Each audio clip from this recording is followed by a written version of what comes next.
Exodus chapter 2.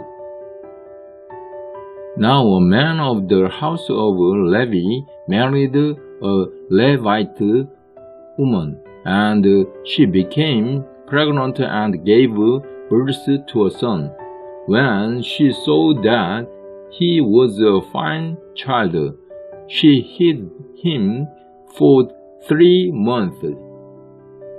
But when she could hide him no longer, she got a papyrus basket for him and coated it with tar and pitch. Then she placed the child in it and put it among the reeds along the bank of the Nile. His sister stood at a distance to see what would happen to him.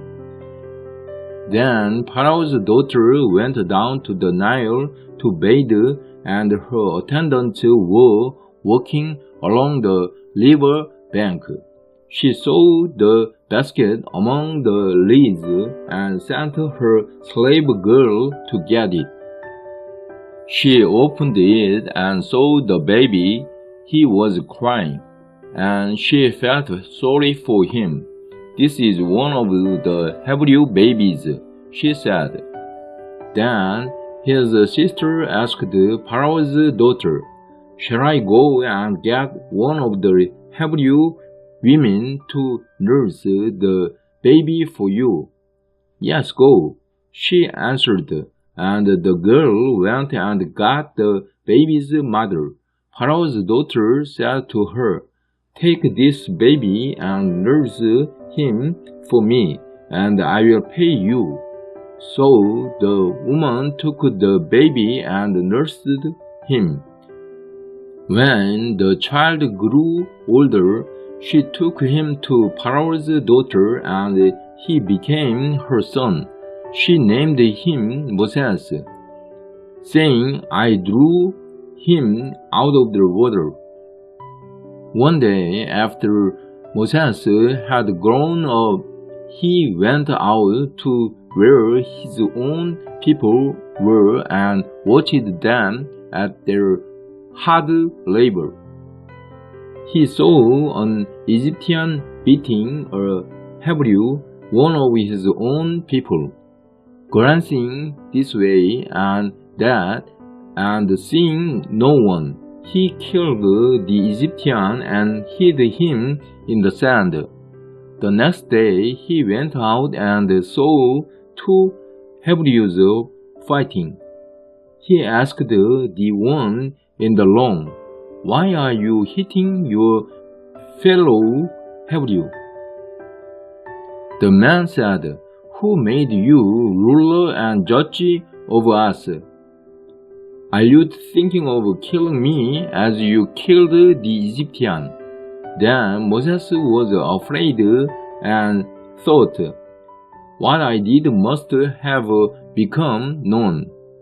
When Pharaoh heard of this, he tried to kill Moses, but Moses fled from Pharaoh and went to live in Midian, where he sat down by a well.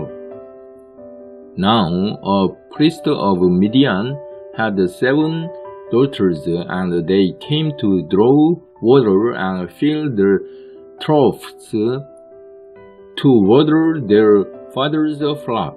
Some shepherds came along and drove them away, but Moses got up and came to their rescue and watered their flock.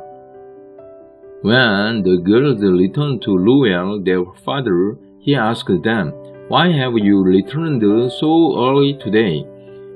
They answered, "An Egyptian rescued us from the shepherds.